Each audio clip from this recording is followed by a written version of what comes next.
So I got myself a new project. Picking up a 05 Pilot EXL from a customer for pretty cheap. What it needed in the quote was a little bit more than they were willing to spend, and they've got their life use out of it. So sold it to me for pennies. It's got a few little scuffs, not too terrible.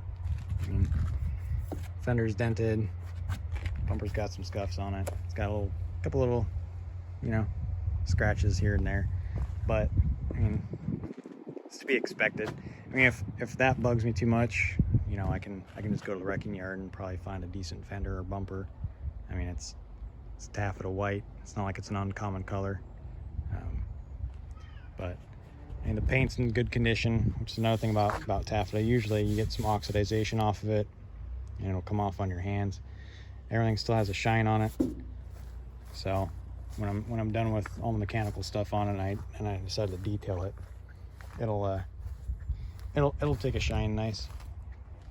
But other than your little dents here and there, it's been taken pretty good care of.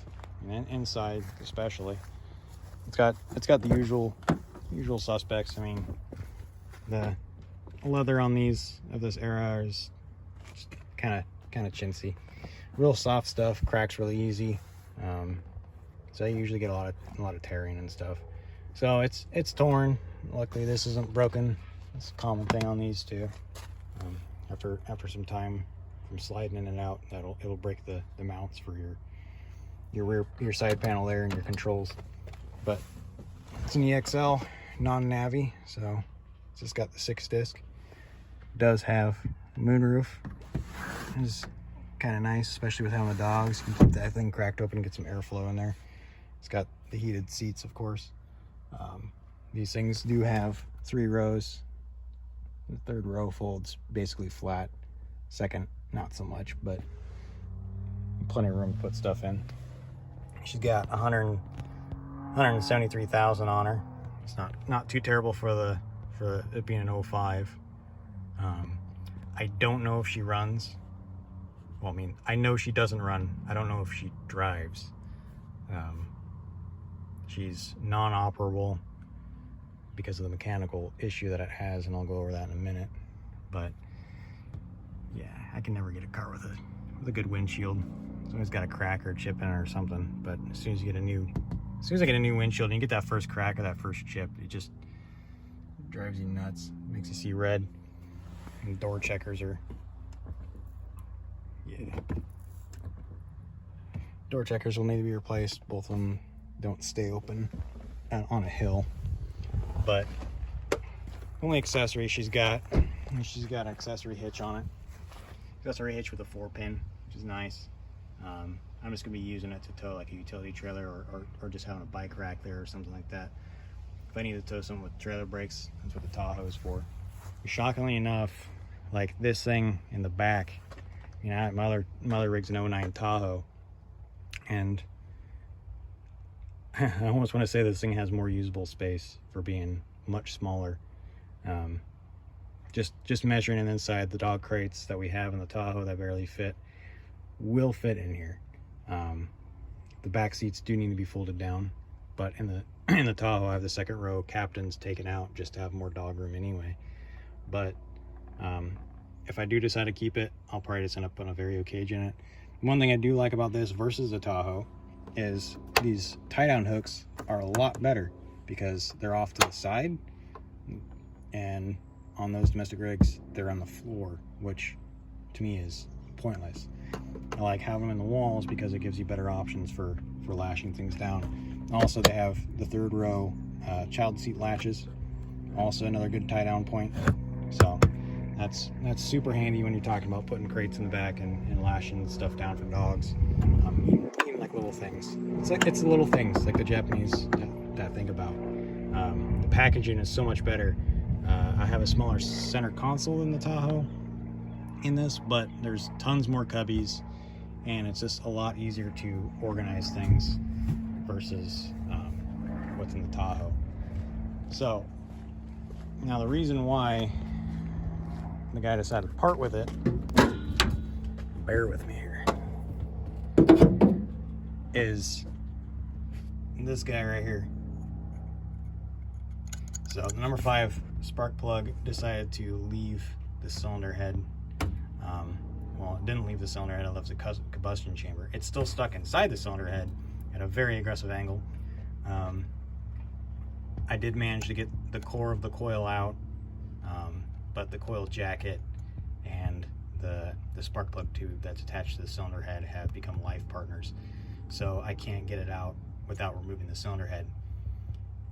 So I didn't do that yet. I'm gonna go a different route than that. So the only other thing that kind of makes me nervous is it does have a new radiator, and it's probably just me being, you know, paranoid. But it's got a new radiator. These Aero pilots did have a problem with this corner of the radiator leaking after some time with the OE radiators. So it's probably just that, and hopefully not something like the internal tranny cooler was mixing with the coolant. The transmission fluid is nice and red. There's no floaters on it, no foam, so that's good. The hoses aren't soft, they're not pooching. There's no floaters or sludge in the overflow either. So it's, like I said, it's probably just me being paranoid. It's just, you know, the only new thing in this rig, so I kind of go, But it still has an OE belt on it, which, I mean, like I said, it's possible that this thing was serviced at another dealership. The condition that came in for this was the first time I ever saw it at our facility, so we have no maintenance history on it. So it's possible it was maintained at a different dealership. There's no witness marks on the timing cover bolts, which is kind of interesting for, you know, having 173,000 miles on it. I mean, it's possible that's the original belt. I doubt it. They usually break by now. It could have been done a very, very long time ago, but yeah, I don't know. It's possible. I've seen them go past 160,000 miles on an OE belt. I wouldn't do it. It's asking for trouble. But regardless, the only other issues it has is the rear main's leaking pretty good, and the rack is leaking fairly decently, and the oil pump's leaking. So the oil pump's easy enough. I mean, I'm going to be throwing a Gates timing belt on it anyway. When I do that, I'll just take the oil pump off. Probably won't mic it. I might mic it just to see where it's at. I just reseal them. I don't replace them. I did the one on that not too long ago, and I mean, that had like 200 and something, I think 2 and a quarter.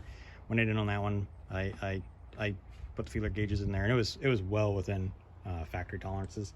And I've done hundreds of oil pumps on these J series engines, and I've always resealed them.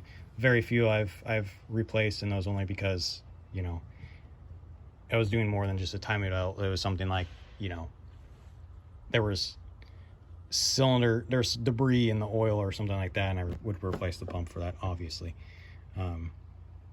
But yeah, so that'll take care of that. And the rack, I'll probably end up going OE. It's like $400 something from the dealer. I try to stay away from aftermarket racks.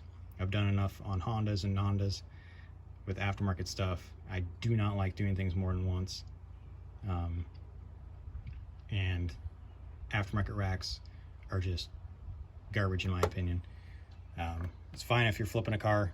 I mean, sucks for the next guy, but in 6 months that thing's probably gonna be leaking, and you might, after your 4th rack, you might get a good one.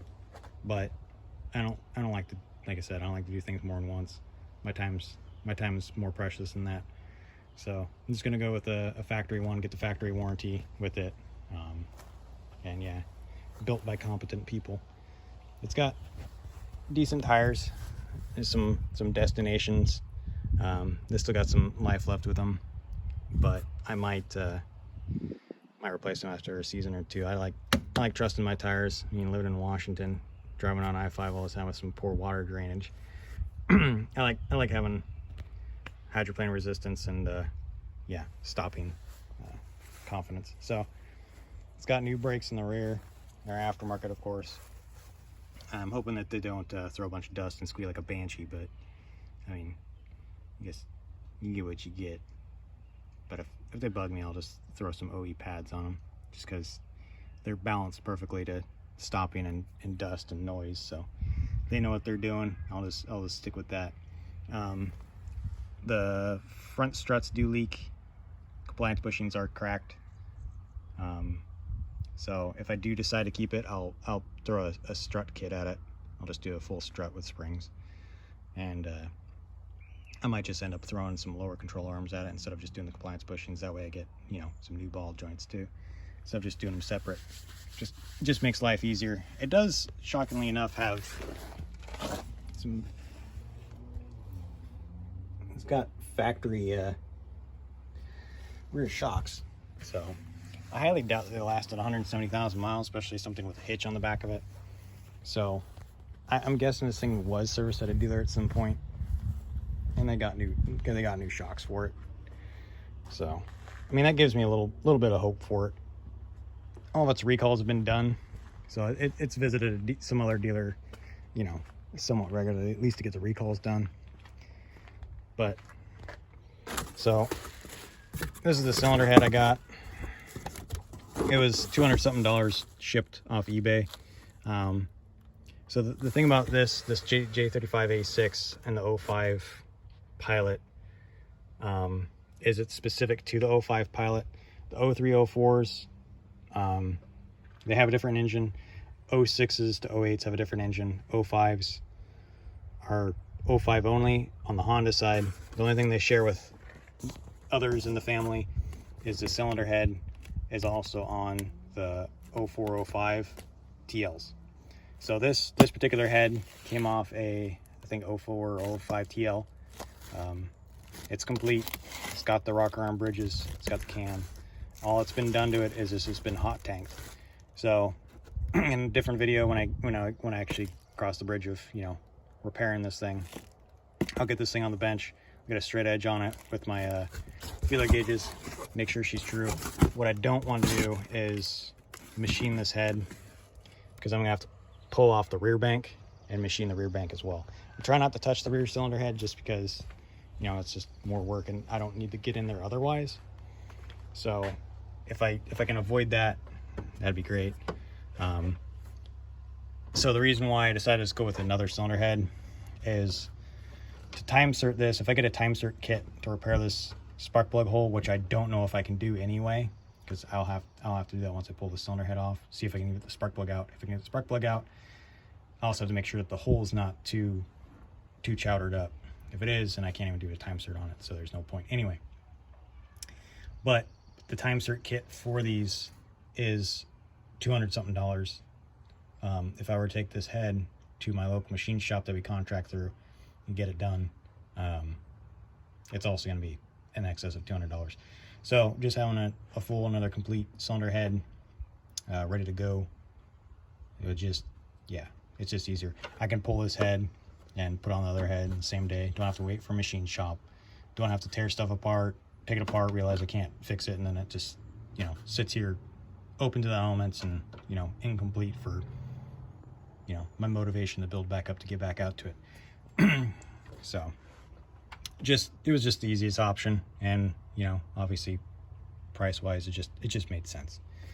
So I'll do that here probably in a few weeks, or maybe sometime this month. Hopefully. I still need to get that thing detailed up and get rid of that. And she's a good rig. She's got 300 something thousand on her, still runs strong. I love the J series engines just because they just go and they go and they go. J30s, J32, J35s. As long as, you know, that doesn't happen. That's something that can happen to all of them. I wouldn't say it's super common, but I've seen it enough in my career. Usually it's number 5 or, you know, number 3. It can be really any of them, but those are the most common. Now also, if I get this thing off and I can get the spark plug out and the hole's not too messed up, I'll just stick this thing on the shelf That way, if I ever get another 05 Pilot or get another TL or something that, you know, that broke a timing belt, hit some valves or something like that, because these are interference engines, or spit out a spark plug, you know, I'll just have another cylinder head, you know, ready to go, and be able to throw that on there and get it done. You know, make my monies back in that aspect. So yeah, it'll be a fun project. But I personally haven't owned a Pilot. This is my first Pilot, so I'm pretty stoked about that. Not too stoked about it being white. Not a particular fan of white cars, just because, I mean, live in Washington, commute all the time. It's gonna look grungy all like half the year, you know. When it's not like a day like today, you know, look good for, you know, a couple minutes. But yeah, she'll take a shine, and I don't know. Hopefully with it being white, I won't have people constantly trying to run into me all the time, merging over. They can actually be able to see me instead of, you know, my black car. It's been rear-ended because apparently people just can't drive nowadays. So yeah, in the next video it should be me tearing this thing apart and yeah, getting into the meat of her. So until then, see you later.